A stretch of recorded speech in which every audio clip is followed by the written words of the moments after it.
Hello friends, welcome to HRIQ education. दोस्तों, कैसे हैं आप लोग? आई होप क्या बहुत ही अच्छे होंगे। साथ ही साथ आपकी तैयारी भी बहुत ही अच्छी तरीके से चल रहा होगा आने वाले एग्जाम्स के लिए। तो दोस्तों, पिछले वाले वीडियो में हम शुरू किए थे कोल इंडिया लिमिटेड MTHR 2020 का क्वेश्चन पेपर। तो 1 से लेकर 25 क्वेश्चन तक हमने कवर किए थे। तो वहाँ पे 100 क्वेश्चन होते हैं। इसको मैंने बोला था कि 4 वीडियोज़ में हम कवर करेंगे। तो आज इसका दूसरा पार्ट में लेके आया हूँ, from question number 26 to question number 50। तो ये एनालिटिकल इन नेचर होगा। क्वेश्चन के रिलेटेड जितने भी एक्स्ट्रा इन्फॉर्मेशन वो सारे आपको प्रोवाइड किए जाएंगे। तो ये आपके लिए बहुत ही इंपॉर्टेंट है आने वाले एग्जाम्स के लिए। तो दोस्तों, अगर आप मेरे चैनल पे नए आए हैं तो चैनल को ज़रूर सब्सक्राइब कीजिए और साथ ही साथ वीडियो को दोस्तों के साथ ज़रूर शेयर कीजिए। और अगर आपको लेबर लॉज या फिर इंडस्ट्रियल रिलेशंस के MCQs की ज़रूरत है, मल्टीपल चॉइस क्वेश्चंस, जहाँ पे ये सारे चैप्टर्स यहाँ पे कवर किए गए हैं, 15 chapters from the industrial relations and 18 labour laws acts, 18 labour laws. तो वो सारे लेबर लॉज और सारे चैप्टर्स इंडस्ट्रियल रिलेशंस के जो भी आपका नेट के बेसिस पे या फिर कोई भी PSU HR के बेसिस पे एग्जाम्स में आता है, वो सारे यहाँ पे कवर किए गए हैं। मल्टीपल चॉइस क्वेश्चंस यहाँ पे फ्रेम किया गया है।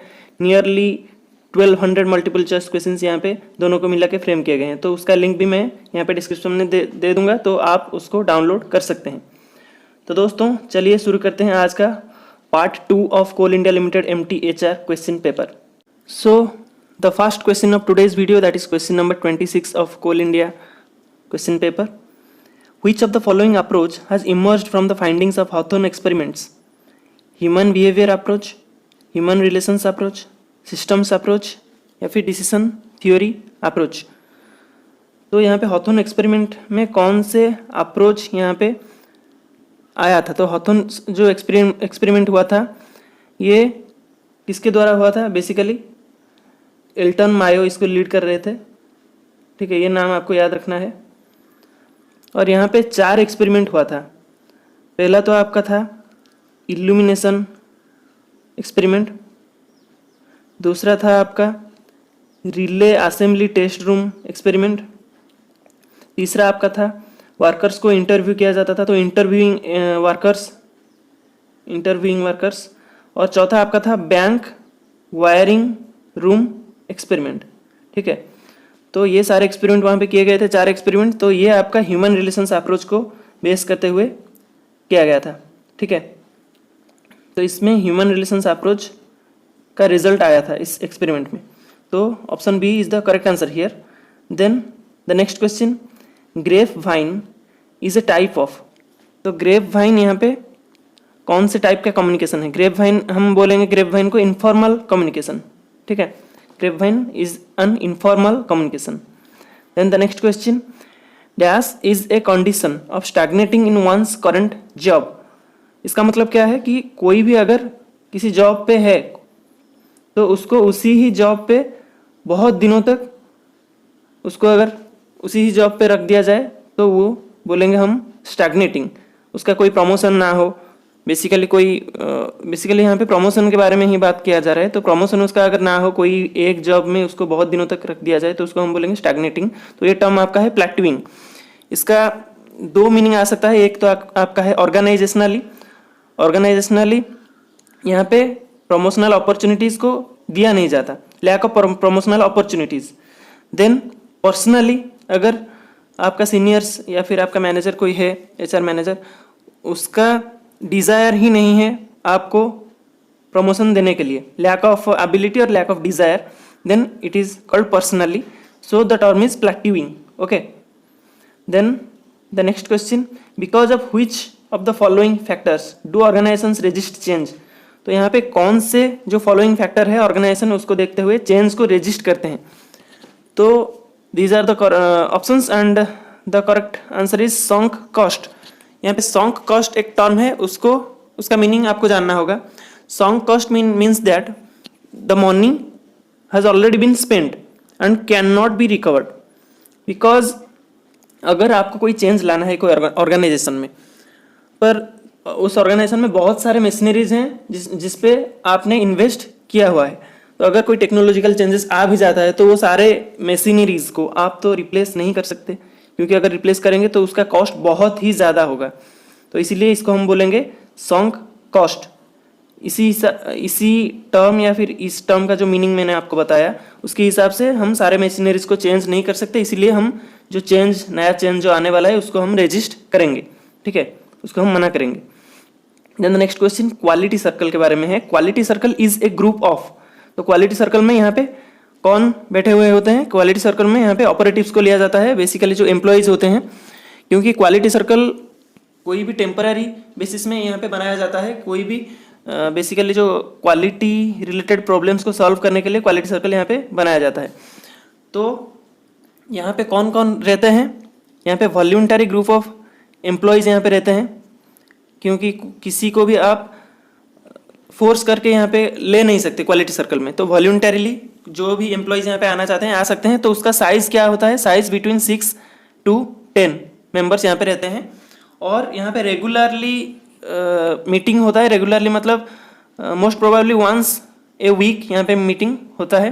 तो उस मीटिंग में क्या डिस्कस किया जाता है? उस मीटिंग का ओन एजेंडा रहता है, पर यहाँ पे बेसिकली क्वालिटी रिलेटेड प्रॉब्लम्स को सॉल्व करने के लिए, उसको असेस करने के बाद उसको सॉल्व करने के लिए यहाँ पे डिस्कस किया जाता है उस मीटिंग में। तो क्वालिटी सर्कल का काम यही रहता है। तो यहाँ पे ऑपरेटिव्स बेसिकली रहते हैं, ठीक है, टॉप मैनेजमेंट के नहीं, पर ऑपरेटिव्स यहाँ पे रहते हैं। तो next question, strike which are conducted by workers or employees without the authority and consent of unions।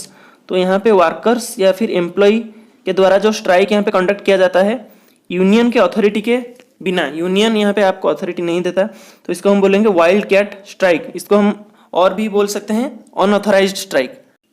Since यहाँ पे यूनियन का कंसेंट नहीं मिलता, तो इस टाइप का स्ट्राइक करने के लिए आपके पास अथॉरिटी नहीं होता, तो इसको हम बोलेंगे वाइल्ड कैट स्ट्राइक। तो स्लो डाउन स्ट्राइक क्या होता है? स्लो डाउन स्ट्राइक का अदर नेम आपका है गो स्लो, ठीक है। तो गो स्लो क्या होता है? यहाँ पे वर्क स्टॉपेज नहीं किया जाता है, मतलब काम बंद नहीं किया जाता कंप्लीटली, पर जो वर्क का पेस है, जो स्पीड में आप काम कर रहे हो, वो स्पीड आप घटा देते हो, वो स्पीड आप नीचे ला देते हो। तो वो आप जब स्लो काम करोगे तो प्रोडक्शन वैसे ही हम पर होगा, तो ऑर्गेनाइजेशन का लॉस ही होगा एम्प्लॉयर का। तो नेक्स्ट आपका है general strike. General strike basically जो आपका आजकल आप देख रहे हैं बंद होता है, भारत बंद, या फिर कोई स्टेट में अगर बंद डिक्लेयर किया जाता है तो उसको हम बोलेंगे जनरल स्ट्राइक। इसका वाइड कवरेज रहता है, बहुत सारे पार्टीज यहाँ पे सपोर्ट करते हैं उस स्ट्राइक को।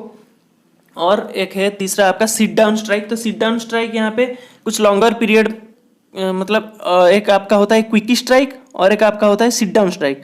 तो क्विक स्ट्राइक कुछ मिनट या फिर कुछ घंटे के लिए अगर आप स्ट्राइक कर रहे हो तो उसको हम बोलेंगे क्विक स्ट्राइक, पर सिट डाउन स्ट्राइक उससे थोड़ा ज़्यादा समय लेते हैं, सिट डाउन स्ट्राइक, ठीक है।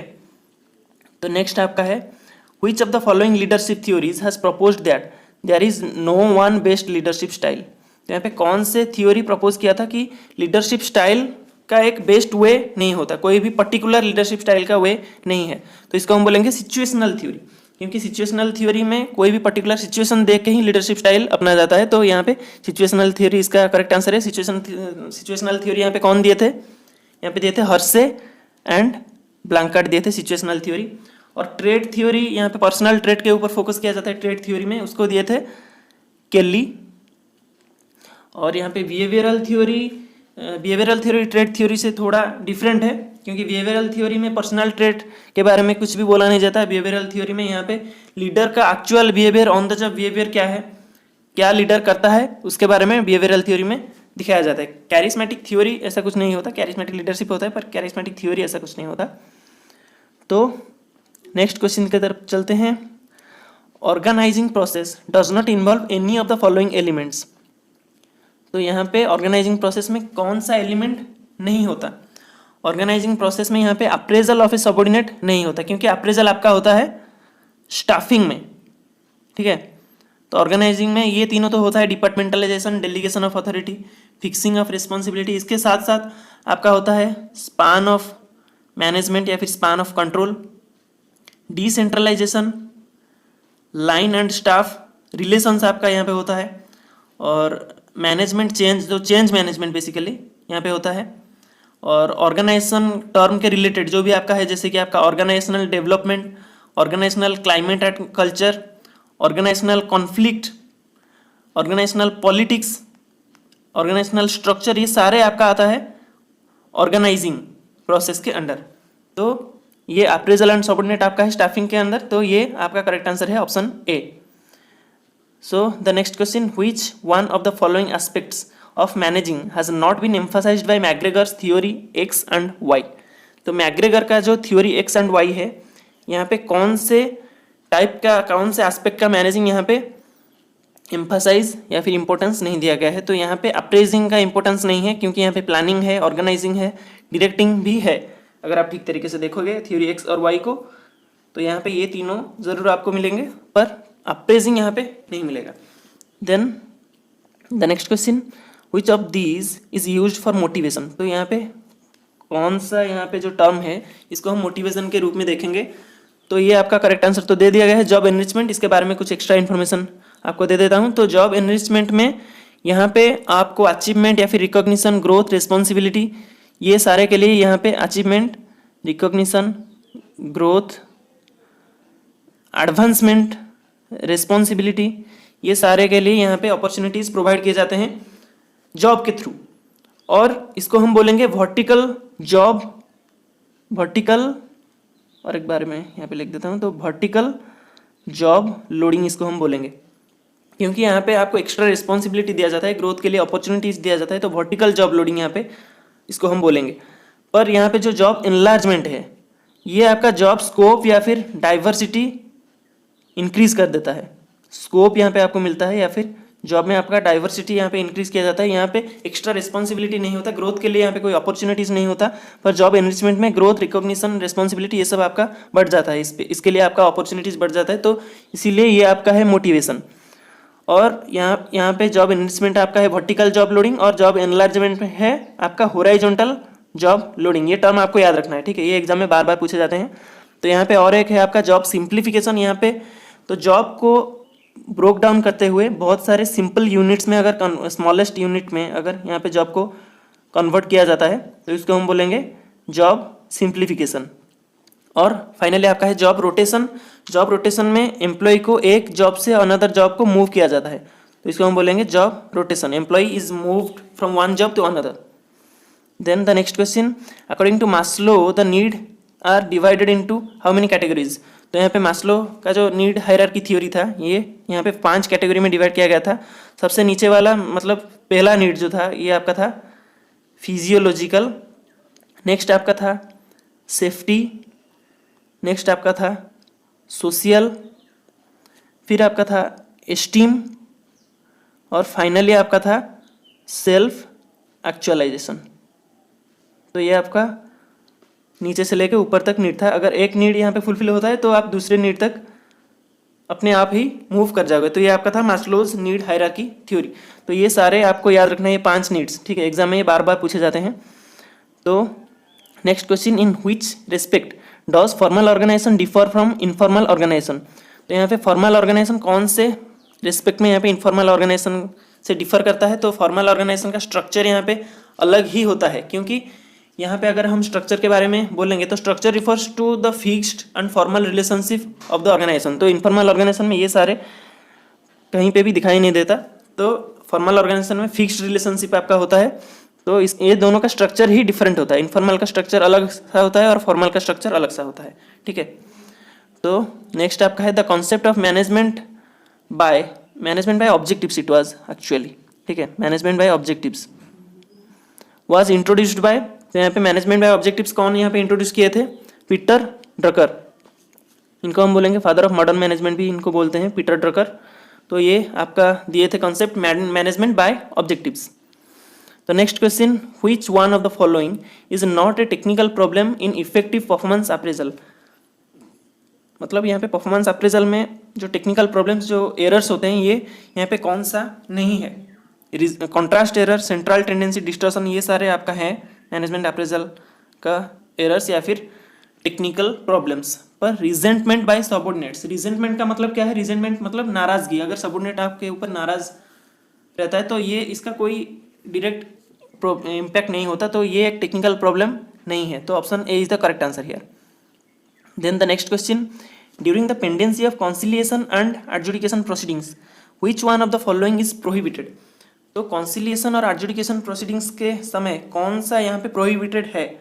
तो यहाँ पे both strike and lockouts are prohibited. Okay, तो option C is the correct answer. तो ये आपका मिलेगा इंडस्ट्रियल डिस्प्यूट्स एक्ट 1947 के सेक्शन 23 अगर आप देखोगे तो ये आपका मिलेगा स्ट्राइक और लॉकआउट के जो प्रोहिबिशन के बारे में यहाँ पे डिटेल्स दिया गया है। तो यहाँ पे क्या दिया गया है, अगर कोई कॉन्सिलिएशन प्रोसीडिंग्स चल रहा है या फिर उस ये प्रोसीडिंग्स का कंक्लूड होने के 7 डेज के बाद आप स्ट्राइक नहीं कर सकते। मतलब अगर कॉन्सिलिएशन प्रोसीडिंग्स चल रहा है उसके समय आप स्ट्राइक नहीं कर सकते। अगर ये कंप्लीट हो गया 7 दिन के अंदर अंदर ही आप कर सकते हैं स्ट्राइक, पर 7 दिन के बाद आप स्ट्राइक नहीं कर सकते।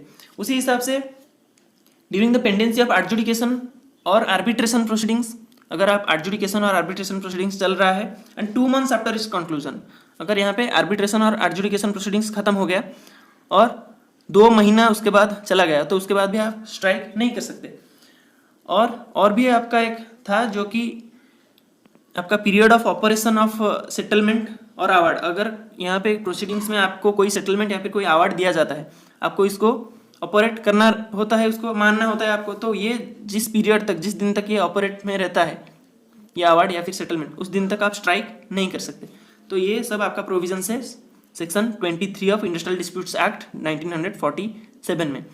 तो यहाँ पे स्ट्राइक और लॉकआउट नेक्स्ट आपका आंसर है। तो नेक्स्ट क्वेश्चन आपका है self managing team is also known as. तो सेल्फ मैनेजिंग टीम को हम बोलेंगे एम्पावर्ड टीम, या फिर इसका और एक भी नाम है सेल्फ मैनेजिंग टीम का ऑटोनोमस टीम्स, एम्पावर्ड टीम या फिर ऑटोनोमस टीम। ठीक है। तो यहाँ पे वर्चुअल टीम एक है। वर्चुअल टीम में कोई भी organizational boundaries, no boundaries there, no organizational boundaries, और यहाँ पे इंटरेक्शन होता है वेब बेस्ड जो टेक्नोलॉजीज होते हैं इसके हिसाब से यहाँ पे इंटरेक्शंस होता है वर्चुअल टीम में। और प्रॉब्लम सॉल्विंग टीम में यहाँ पे स्पेसिफिक प्रॉब्लम को सॉल्व करने के लिए ये टीम बनाया जाता है। तो यहाँ पे सिर्फ डिपार्टमेंटल मेंबर्स ही रहते हैं प्रॉब्लम सॉल्विंग टीम में, स्पेसिफिक प्रॉब्लम्स के लिए बनाया जाता है। और क्रॉस फंक्शनल टीम्स, यहाँ पे members from different functions, different departments from different functional areas are considered for cross functional teams. These are used for multipurpose tasks. So the next question is question number 42। तो इस question में दिया गया है in which form does an external change agent functions. तो external change agent यहाँ पे कौन से फॉर्म में यहाँ पे फंक्शन करता है। सो एज ए मैनेजर और as a process consultant, as an employee या फिर as a line person. So the correct answer will be as a process consultant. ठीक है। Then the next question, which one of the following is not an objective of modern performance appraisal system. यहाँ पे modern performance appraisal system का objective यहाँ पे क्या नहीं है। तो अगर आप मॉडर्न परफॉर्मेंस अप्रेजल या फिर अप्रेजल सिस्टम देखोगे, यहाँ पे प्रमोशन डिसीजन तो यहाँ पे ऑब्जेक्टिव रहता है, सैलरी इंक्रीज भी यहाँ पे ऑब्जेक्टिव्स रहता है, आइडेंटिफाइंग ट्रेनिंग नीड्स ये भी आपका यहाँ पे ऑब्जेक्टिव्स रहता है, पर पनिशिंग द एम्प्लॉइज यहाँ पे ऑब्जेक्टिव्स रहता नहीं है। तो यहाँ पे option A is the correct answer. Then the next question, question number 44, as per the industrial disputes act 1947 wages does not include. तो यहाँ पे आईटी एक्ट 1947 के अंडर यहाँ पे वेजेस में क्या यहाँ पे इंक्लूड नहीं किया जाता। तो यहाँ पे बोनस इंक्लूड नहीं किया जाता। तो बोनस के साथ और क्या यहाँ पे इंक्लूड नहीं किया जाता, अगर कोई एम्प्लॉयर यहाँ पे प्रोवाइड करता है कोई कंट्रीब्यूशन, कोई भी पेंशन फंड या फिर प्रोविडेंट फंड को अगर कोई कंट्रीब्यूशन एम्प्लॉयर प्रोवाइड कर रहा है, या फिर ग्रेचुइटी अगर एम्प्लॉयर प्रोवाइड कर रहा है टर्मिनेशन ऑफ सर्विस के अंडर, तो यहाँ पे ये सारे वेजेस में इंक्लूड नहीं किया जाता। तो क्या क्या इंक्लूड किया जाता है यहाँ पे, तो तीनों यहाँ पे दिया गया है। Any travelling allowance, any commission payable on the promotion of the sales, such allowances include dearness allowance, ये यहाँ पे इंक्लूड किया जाता है। और क्या यहाँ पे इंक्लूड किया जाता है, अगर हाउस अकोमोडेशन के कोई अमाउंट यहाँ पे देता है एम्प्लॉयर, तो ये यहाँ पे इंक्लूड किया जाता है हाउस अकोमोडेशन। और supply of light, water, medical attendance, तो ये सारे यहाँ पे इंक्लूड किया जाता है। या फिर concessional supply of food grains यहाँ पे अगर एम्प्लॉयर दे रहा है, तो ये भी यहाँ पे वेजेस में इंक्लूड किया जाता है under industrial disputes act 1947। Codes अगर आप देखोगे यहाँ पे आपको कुछ डिफरेंसेस देखने मिलेगा। Then the next question, dash is increase in the number of related tasks in a job while increasing the responsibility and autonomy of the job. तो यहाँ पे इस टर्म का मीनिंग है आपका रिस्पॉन्सिबिलिटी है, आपका ऑटोनोमी है। यहाँ पे रिस्पॉन्सिबिलिटी आपका इंक्रीज किया जाता है, तो रिस्पॉन्सिबिलिटी टर्म यहाँ पे जॉब एनरिचमेंट में ही आता है। तो job enrichment is the correct answer here. Okay, job enlargement और जॉब रोटेशन के बारे में मैंने आपको ऑलरेडी बता दिया है। Then the next question, degree of decentralization indicates. तो डिसेंट्रलाइजेशन यहाँ पे जो डिसेंट्रलाइजेशन का डिग्री या फिर डिसेंट्रलाइजेशन जो आपका प्रोसेस होता है, यहाँ पे degree of delegation of authority के बारे में ये इंडिकेट करता है। Then the next question, narrow span of management results in. तो नारो स्पान ऑफ मैनेजमेंट में यहाँ पे मतलब आखिरी रिजल्ट यहाँ पे क्या होता है, यहाँ पे टॉल स्ट्रक्चर होता है, वाइड स्ट्रक्चर होता नहीं है नारो स्पान में, ठीक है। Then the next question, which one of the following is not form of autocratic leader. तो यहाँ पे ऑटोक्रेटिक लीडर जो होता है ये बेनेवलेंट या फिर स्ट्रिक्ट भी रहता है, इनकॉम्पिटेंट भी रहता है, क्योंकि इसको सिर्फ पनिशमेंट देना आता है, पर कोई भी वर्कर्स को यहाँ पे उसके सेटिस्फेक्शन के हिसाब से ये कुछ भी नहीं करता। तो यहाँ पे फ्री रन लीडर जो होता है ये ऑटोक्रेटिक लीडर नहीं होता। फ्री रन लीडर के बारे में आपको पता होना चाहिए। तो फ्री रन लीडर को हम बोलेंगे laissez faire style of leadership. तो यहाँ पे क्या होता है कि ये जो लीडर होता है ये सब कुछ छोड़ देता है, जो भी डिसीजन मेकिंग होता है, जो डिसीजन मेकिंग सब यहाँ पे सबऑर्डिनेट्स के ऊपर छोड़ देता है, क्योंकि इसका फेल्यूर का डर रहता है या फिर ये खुद ही इनकॉम्पिटेंट रहता है। पर ये स्टाइल कुछ सिचुएशन में काम भी आता है। कौन कौन से सिचुएशन, जैसे कि अगर सबऑर्डिनेट्स यहाँ पे वेल कॉम्पिटेंट या फिर नॉलेजेबल है तो ये सिचुएशन में ये स्टाइल आपका काम आ जाता है। या फिर और एक भी सिचुएशन है जहाँ पे organizational goals and objectives are well communicated to employees. तो यहाँ पे ये सिचुएशन में भी ये टाइप का स्टाइल काम आता है। तो यहाँ पे बेसिकली लीडर इनकॉम्पिटेंट रहता है या फिर इसका फेल्योर का डर रहता है, इसी हिसाब से ये सारे डिसीजन मेकिंग यहाँ पे सबऑर्डिनेट्स के ऊपर छोड़ देता है। तो ये बहुत ज़्यादा यहाँ पे डेमोक्रेटिक हो गया, ऑटोक्रेटिक के बहुत ज़्यादा अपोजिट ये है फ्री रन, ठीक है। Then the next question, tools down strike is also known as. Tools down strike हम बोलेंगे इसको स्टे इन स्ट्राइक, ठीक है। और यहाँ पे और भी कुछ जनरल स्ट्राइक के बारे में हम ऑलरेडी बता चुके हैं। तो जो बंद होता है, वाइड कवरेज इसका होता है। गो स्लो स्ट्राइक, जो आपका काम का पेस होता है, वर्क पेस यहाँ पे स्लो किया जाता है। और यहाँ पे सिंपैथेटिक स्ट्राइक क्या है? सिंपैथेटिक स्ट्राइक मतलब अगर आप अपने ऑर्गेनाइजेशन में जो वर्कर आपका है वो अगर और एक ऑर्गेनाइजेशन और एक एम्प्लॉयर के अंडर कोई भी वर्कर को सिंपैथी देने के लिए या फिर उनके साथ सॉलिडारिटी दिखाने के लिए अगर स्ट्राइक करते हैं तो वो हम बोलेंगे सिंपैथेटिक स्ट्राइक, ठीक है। Then the next question, according to the two factor theory proposed by Herzberg, which factor is not a motivation factor. तो यहाँ पे हर्जबर्ग का जो टू फैक्टर थ्योरी है उसके अंदर आपका ग्रोथ आता है, रिकॉग्निशन आता है और अचीवमेंट भी आता है। कौन सा फैक्टर यहाँ पे नहीं आता जो कि आपका मोटिवेशनल फैक्टर के रूप में नहीं आता? तो यहाँ पे रिलेशनशिप यहाँ पे नहीं आता मोटिवेशनल फैक्टर के रूप में। So option A is the correct answer here. तो दोस्तों आई होप कि आपको ये वीडियो इन्फॉर्मेटिव लगा और अच्छा लगा। दोस्तों के साथ ये वीडियो शेयर कीजिए। ये क्वेश्चन पेपर का पार्ट 3 बहुत ही जल्दी आएगा। तो तब तक आप पढ़ते रहिए, खुश रहिए। जय हिंद, जय भारत।